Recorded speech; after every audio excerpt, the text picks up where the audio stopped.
আমার নতুন একটি ব্লগে তোমাদের সকলকে অনেক ওয়েলকাম জানাই। তো সকলকে ওয়েলকাম জানিয়ে আজকে ব্লগটা স্টার্ট করেছি। দেখো সেই সকাল থেকে। তো আজকের ব্যস্ততম সকাল একদমই আমার কাছে, কারণ কি আজকে মানে কি বলবো, টিউশন পড়ানোর দিন আর কি। তো যেদিন পড়ানো থাকে সেদিন আমার একটু তাড়াতাড়ি করে যেতে হয়, আর আজকে তো অবভিয়াসলি আমাকে আরও তাড়াতাড়ি যেতে হবে।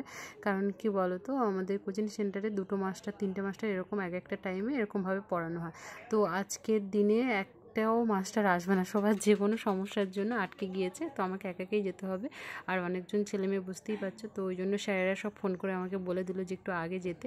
তো দেখো আমার শাশুড়ি মা যেহেতু একটু অসুস্থ, তো ওই জন্য আমাকে একটু বাসনগুলো মেজে ঘরটর ঝাড় দিয়ে গুছিয়ে রেডি করে দিয়ে যেতে হচ্ছে। তো ওই জন্য আমি অনেকটা সকালবেলা উঠেছি আজকে।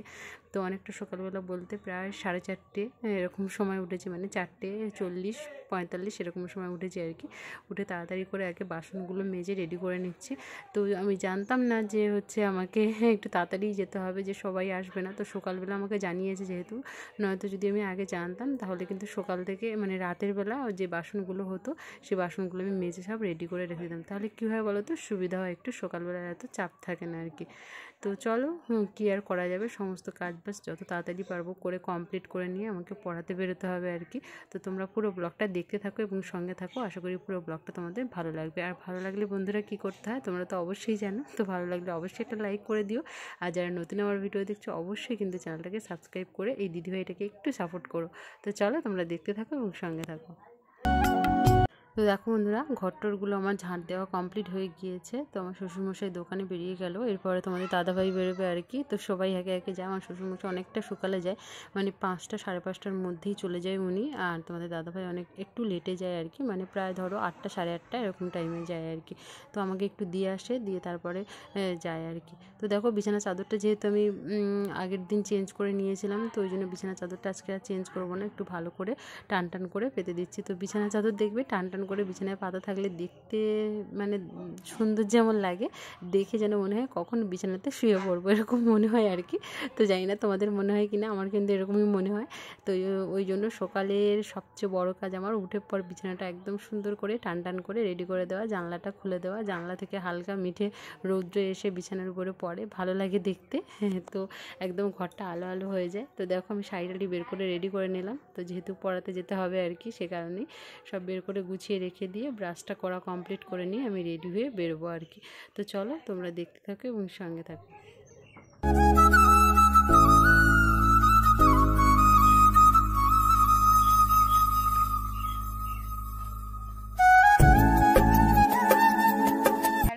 Welcome back to my channel. তো সবাইকে জানাই শুভ সোমবার। তো একদম আজকের ব্লগটা একদম সকাল থেকেই স্টার্ট করেছি, তোমরা তো দেখতেই পেলে। আর পুরো রেডি হয়ে গিয়েছি, পড়াতে যাবো এবারে আর কি। তো চলো পড়িয়ে এসে তোমাদের সামনে এসে পরে আবার কথা বলছি। তো দেখো আজকে প্রচণ্ড গরম, একদম প্রচুর রৌদ্র উঠেছে, যেতে যেতেই ঘেমে একদম নিয়ে একসার হয়ে যেতে হবে। আর এখন সবে বেজেছে সবে মাত্র 6:30। তো 6:30টার মধ্যে কতটা রৌদ্র। তো চলো পড়িয়ে এসে তোমাদের সামনে এসে পরে আবার কথা হচ্ছে। তো দেখো বন্ধুরা, পড়িয়ে এসে আর তোমাদের সামনে এসে আর কথা বলা হয়নি। তোমরা দেখতেই পাচ্ছ আমি কোথায়।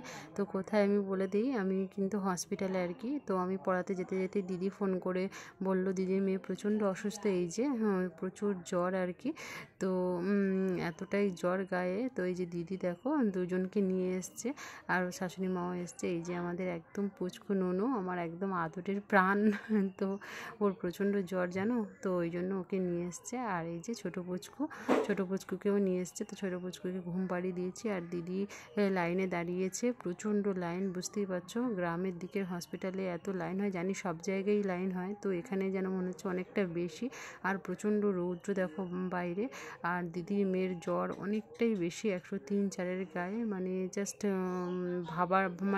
ভাবার বাইরে এরকম। তো এতটাই জ্বর গায়ে, শেষ পর্যন্ত আইস দিয়ে স্নান করাতে হয়েছে আর কি। তো দেখো আমি হসপিটালটা, আমাদের গ্রামের হসপিটাল একটু ঘুরিয়ে দেখালাম। তো সেইভাবে ক্যামেরা করার মানে কি বলবো, ইচ্ছেও ছিল না আমার আর কি। তবুও আমাদের গ্রামের হসপিটালটা তোমাদের একটু জাস্ট ঘুরিয়ে দেখিয়ে দিলাম। তো চলো বাড়ি গিয়ে কথা হচ্ছে পরে। তো দেখো বন্ধুরা, সবেমাত্র বাড়িতে আসলাম, একদম পুরো ঘেমে নিয়ে একসার হয়ে গিয়েছি। আর প্রচণ্ড জ্বর দিদির মেয়ের, তো ওখানে 2বার স্নান করানো হয়েছে। তো অবশেষে আইস দিয়েও স্নান করানো হয়েছে। তো স্নান করানোর পরে জ্বরটা একটু নামতে, তো তারপরে ওখান থেকে হসপিটাল থেকে ওকে মানে ছাড়তে দিদিদেরকে ডাকলাম খুব করে এখানে আসার জন্য, তো আসলো না, ও বাড়ি চলে গেল আর কি। ওই শাশুড়ি মা এসছে যেহেতু, তো ওই জন্য ওদেরকে একদম মানে বোটের উপরে তুলে দিয়ে তারপরে আমি মাত্র আসলাম। আর প্রচণ্ড গরম, আর সেই সঙ্গে আমার প্রচণ্ড টেনশন হচ্ছে, এতটা জ্বর একটা ছোট বাচ্চার, মানে বুঝতেই পারছো একদমই ভালো লাগছে না, মনটা ভীষণ খারাপ লাগছে। মানে প্রচুর জ্বর, 104 জ্বর উঠে যাচ্ছে কখনো কখনো, আবার হচ্ছে যখন স্নান করে দেওয়া হচ্ছে, গায়ে পুরো মুছে দেওয়া হচ্ছে, তখন জ্বরটা নেমে যাচ্ছে, আবার সেই 103-104 এরকম উঠে যাচ্ছে আর কি।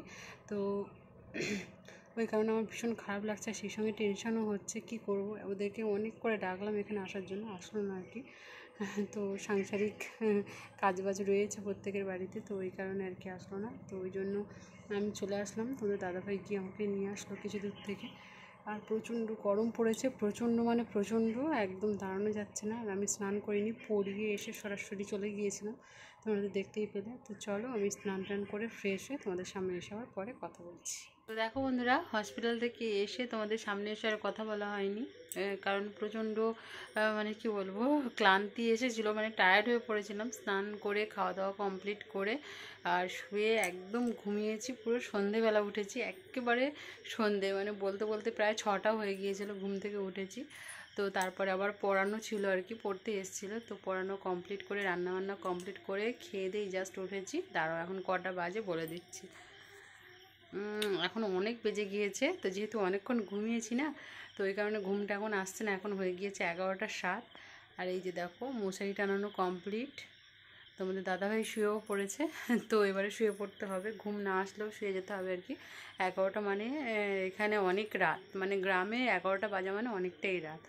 তো চলো ওই জন্য ভাবলাম তোমাদের সামনে এসে কথা বলে ব্লগটা শেষ করে নিই। তো দেখতে তো পেলে আজকে মানে কি বলবো, তাড়াহুড়ো করে সমস্ত কিছু হয়েছে। আর দিদির মেয়ে তো প্রচণ্ড অসুস্থ, তোমাদের তো বললামই। আর জ্বরটা হচ্ছে বাড়ি গিয়ে আবার একটু বেড়েছিল। আর জ্বর, এখন বাচ্চাদের জ্বর হওয়া মানে কি বলো তো, অনেকটা বেড়ে যাচ্ছে, টেম্পারেচার 103-104-এর গায়ে চলে যাচ্ছে, মানে ভয় পেয়ে যাওয়ার মতন এরকম জ্বর। তো কোনো রকম আবার গাটাকে ভালো করে জল দিয়ে ধুয়ে মুছে দিয়েছে শুনলাম, দিয়ে আবার মেডিসিন দিয়েছে। তো মেডিসিন খাওয়ার প্রায় ঘন্টাখানি পরে একটু জ্বরটা নাকি নরম হয়েছে, মানে একটু কম হয়েছে আর কি, টেম্পারেচারটা কম হয়েছে, ফোন করে শুনলাম আমি। তো ওই জ্বরটা হওয়া মানে জ্বর মোটামুটি 2.5 থেকে 3 দিন তো থাকবেই, এরকম টেম্পারেচার থাকতেই মানে বাড়তেই থাকবে আর কি, বাড়বে কমবে আবার। তো ছোট মানুষ, বুঝতেই পারছো, একটা সহ্য করার ব্যাপার থাকে, একদমই ছোট, প্রচণ্ড কষ্ট হচ্ছে ওর, বলতে হয়তো পারছে না, তবুও হসপিটালে যতক্ষণ ছিল ততক্ষণ হেঁটে বেড়াচ্ছে, কথা বলছে, এতটা জ্বর নিয়েও। ছোট মানুষ তো, ভাবলেই কষ্ট হচ্ছে, আমারই ভীষণ কষ্ট হচ্ছে। তো যাই হোক, অনেক কথা বললাম। আর মন একদমই ভালো নেই আজকে, সারাটা দিনই একদমই ভালো লাগেনি আমার, মানে মনটা যেন মনে হচ্ছে খারাপ খারাপ এরকম মনে হচ্ছে সবসময়। তো চলো তোমাদের সামনে এসে আর কথা বলার শক্তি নেই, আর কথা বলতে পারছি না। তো আজকে ব্লগটা এতটুকুনি থাক। আজকে ব্লগটা ভালো লাগলে অবশ্যই তোমরা লাইক করে দিও, আর যারা নতুন আমার ভিডিও দেখছো অবশ্যই কিন্তু চ্যানেলটাকে সাবস্ক্রাইব করে বেল নোটিফিকেশান অন করে রেখো। তো চলো দেখা হচ্ছে পরবর্তী ভিডিওতে, ততক্ষণের জন্য সকলে সুস্থ থেকো আর ভালো থেকো। আর সবসময়ের জন্য মানে কি বলবো, নিজের খেয়াল রেখো, নিজের। এখন তো এই গরম, এই ঠান্ডা, এই বর্ষা, এই সব মানে এরকম একটা মরশুমে অসুস্থ হওয়ার চান্স বেশি। তো ওই জন্য সবাই সুস্থ থাকার চেষ্টা করো আর ভালো থাকার চেষ্টা করো। তো চলো দেখা হচ্ছে পরবর্তী ভিডিওতে, ততক্ষণের জন্য টাটা, আর সকলকে গুড নাইট।